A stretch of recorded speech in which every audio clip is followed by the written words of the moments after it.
for convenience. Just so you'll know, North Carolina law, as presently written, does not allow for those penalties to be borne to any individual municipality. They have to rewrite the law to do that. So there's a threat of that, but right now they have to change the law to do that. And it is within their purview. They could absolutely do that. Right. They could absolutely do that if they wanted to. And there was something, I guess John's left, but there was something in the Rules Committee that had rolled around to make that possible. Some legislation that was actually going to be written. So it's 8 o'clock. I said I'd get you out of here now. If you'd like to leave, feel free. I won't be offended. And I'd be happy to take more questions, but it is 8 o'clock. Yes?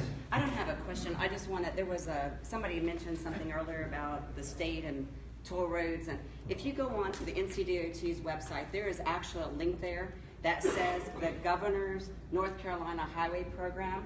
And if you will pull that up, it'll show you a course of the next, I think it's 10, 15 years, and it'll show every single road that's been signed for improvements, what's going to take place. Anywhere on that website, on that page where you see express lane, that is going to be a toll road. So spread the word, talk to people.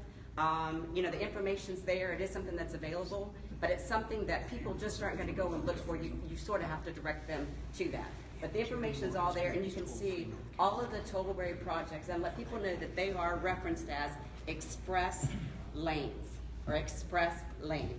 I-26 in Asheville is the next project, I think, after the 77 one that's going to be taking place.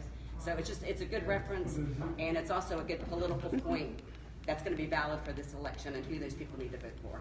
So. You can visit the Facebook page, Facebook Ridiculousness, and get all kinds of information on those.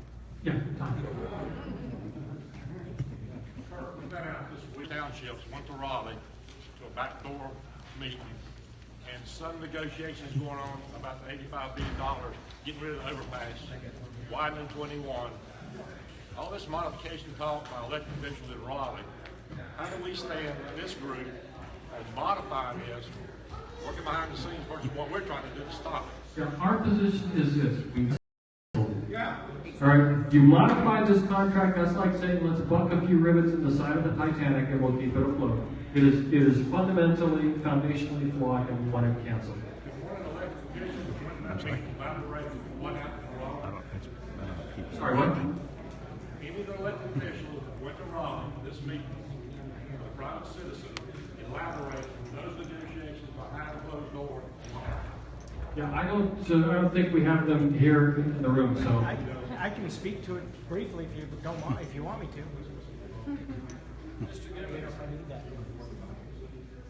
I did not go to Raleigh, but there was a member from Davidson, Cornelius, and Huntersville, along with a private citizen who set up a meeting because there's been efforts to get a meeting with the governor or someone from the governor's office for a long time, and there's been meetings that were supposedly set up, but then the meetings didn't happen. Well, this private citizen was able to get into, I don't even know, someone close up high, and I don't know if it's chief of staff or who at the governor's office, said, come on up here and meet. Well, they didn't meet with the governor, but they talked.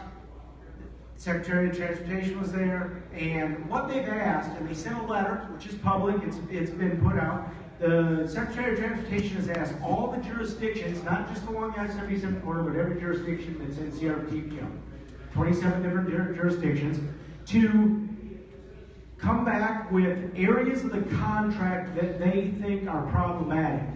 Well, you can start at number one and go to the end, as far as I'm concerned, but the towns in good faith said they would participate. Well, Huntersville wrote a letter. We generated a letter. The mayor sent it to Secretary Tennyson and said, first, we don't agree with the facts that you put out regarding the contract. The opening paragraph said, Huntersville's position is and continues to be, we want this canceled.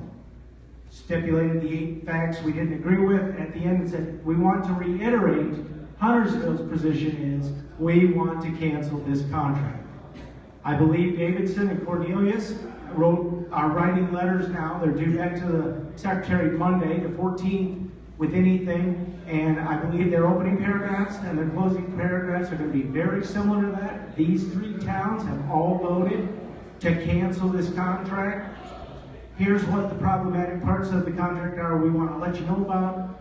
And the closing paragraph, again, we want the contract canceled. So in good faith, the towns are replying to the Secretary's request, but in no way do any of the towns want to do anything. And everything is considered, in my mind, I look at it as a change order. Everything costs money.